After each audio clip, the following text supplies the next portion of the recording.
Hello, hello, hello. Let's try this again. I want to get on here and talk about Michelle. Goodness, Troncolis. I think I'm saying her last name, but I know her name is Michelle, and it's to she was on trial for, I guess, like helping in the unaliving of Jennifer Dulos. So in this situation, this is the thing. I do feel very bad for Jennifer's family. I also feel bad for Michelle's family, and this is a very tough trial in my opinion, and a tough case, right? And basically, yesterday she was found guilty of all charges. Now, I'm looking at this, and usually I feel like here in the United States of America, we usually get things right. I don't feel like they got it right this time. They did not get it right this time. Do I think that she was completely innocent? It's one of those yes or no answers I'm going to give you.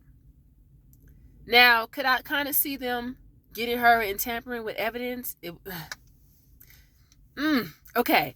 When she lied for him and said that he had been home with her, yeah, now you're helping. You're kind of tampering, right? Because you're giving a false statement. So yeah, okay, okay, you know that's not right. That's not right. But when it came to her riding along in the truck and him throwing some things away, I don't really believe that she knew what he was doing. I don't. I feel like this man, Jennifer's ex-husband, Michelle's ex-boyfriend, that's now he unalived himself allegedly. I feel like he did this. He did it, even though they couldn't find the body. I got it wrong last time. A few weeks ago, I said that he, cut up the body. That was wrong. And by the way, please, no children are allowed to watch this. Okay, so basically, I got it wrong. He didn't dispose of the body. He was disposing the personal items, some of the personal items that belonged to Jennifer, right? He also had, like, they also found the license plates that had the wrong, like, a license plate that was a bit misleading, that he was able to change or alter the actual license plate itself of the vehicle that he was driving. It was crazy. Like, he did some crazy stuff. There's no doubt in my mind that he did it.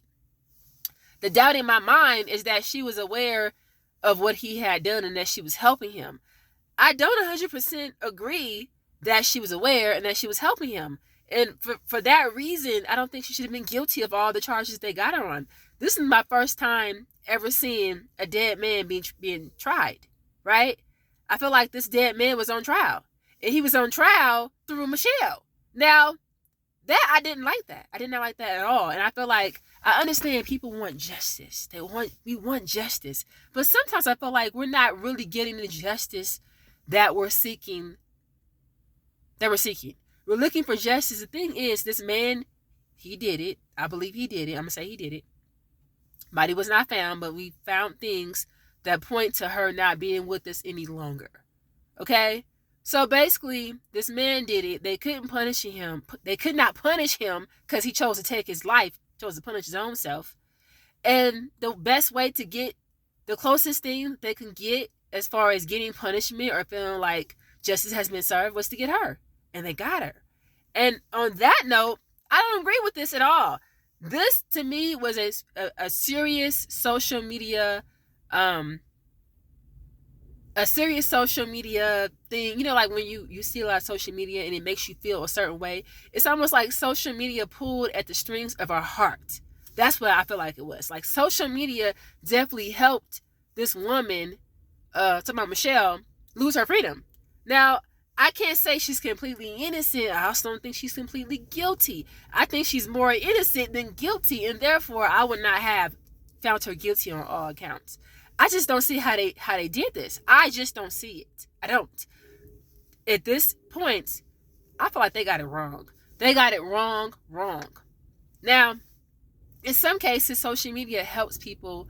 It helps people get the justice they need. It helps us to find the people that are missing or have been unalive, that have been harmed. It helps us. But in this case, I think it hurt. It hurt Michele. It also made people, I feel like the jurors, they already knew before they sat down. I could be wrong, but I feel like some of them already knew what was going on before they sat in there. And that kind of, I think, aided in them finding her guilty of all accounts.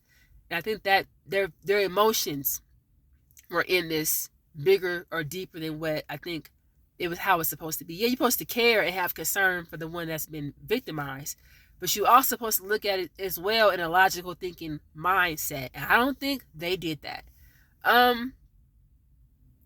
Another lawyer was saying that, like, he was being asked, "Are you going to appeal it?" He wasn't trying to jump and say that right now because the decision has not been made on how much time she's going to get. But I will say this: the judge made that bond be so high enough where he knew she couldn't get it.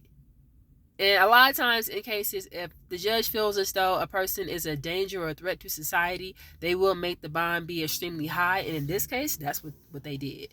So, this whole thing has been sad. You know, on one hand, I do understand Jennifer's family, and I also understand Michelle's family. And it's just sad. It's sad and unfortunate. I do not agree with the outcome of this trial. And that's that. So thanks for watching me. Have a wonderful, amazing day.